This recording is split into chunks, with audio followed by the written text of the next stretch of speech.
We're in Sault Ste Marie, home of, well, the people who live here. Oh, and the Soo Locks. And we're also going to discover all the great people, places, and things that make Sault Ste Marie a great place to be. The drive into town is pretty cool. You'll need to do a bridge or two because you've got the Soo Locks on one side and the canal on the other, so the entire city sits on an island. Another cool thing is that the town is right next to the locks, so at any given time while you're shopping or grabbing a bite to eat, you'll look up and see a giant freighter. It's really a cool sight. The downtown has beautiful tree-lined streets, and there are tons of cool shops and great restaurants to choose from. Just walk around and check it out. It's really very nice. We stopped and had lunch at a great place called Carl's Cuisine. It's a gourmet lunch spot that the locals absolutely swear by. Carl and Paula Nelson have put their heart and soul into this place, and you can really taste it. So Sault Ste. Marie was just voted best food town in the Midwest? We were. What's your secret? I think good living, good soil, and small community living and working together. And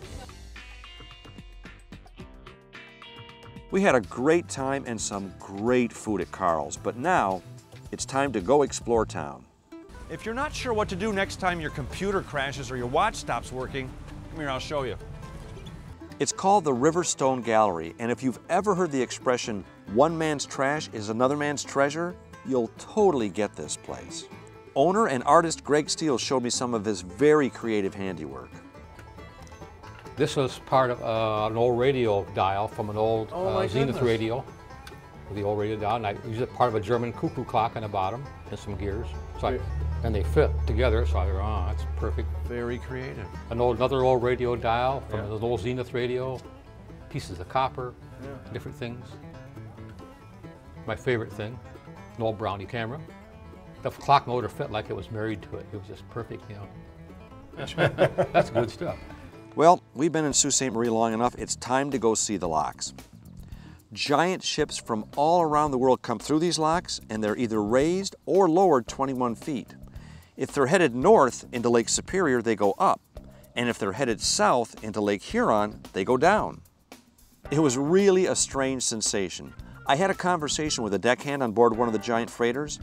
When we started talking, we were looking eye to eye, but when we were done, I was yelling 21 feet down to him. The ship had been lowered and was now ready for Lake Huron. Then the lock doors opened on the south end and the ship powered out of the locks and on its way to its destination. The cargo on this ship was grain headed to ports all around the world. And listen to this, more cargo goes through the Soo Locks than the Panama and Suez Canals combined. This is the SS Valley Camp. It's a 500-foot freighter that sailed the Great Lakes for over 50 years. Up on deck, you really get the feel for what it must have been like to spend time on one of these great ships. Every detail on ship has been left exactly as it was when the ship was retired.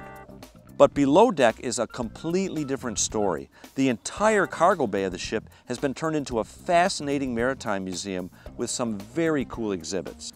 The most notable thing on display is one of the actual lifeboats from the Edmund Fitzgerald.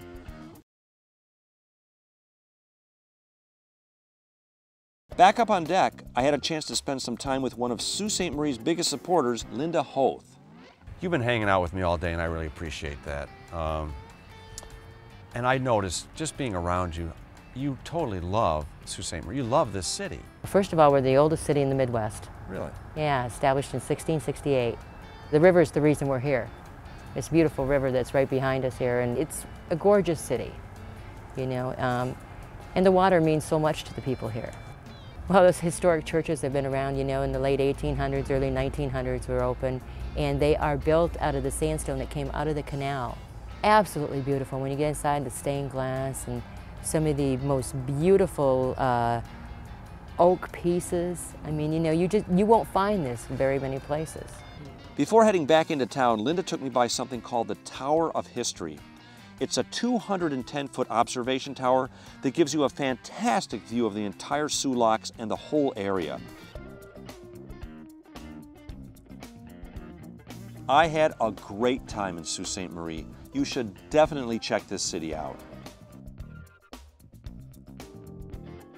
Under the Radar Michigan is brought to you in part by the Michigan State Housing and Development Authority, investing in people, places, and partnerships to help transform Michigan and the Michigan economy. In cities, towns, and neighborhoods, people are building better places to live and better communities.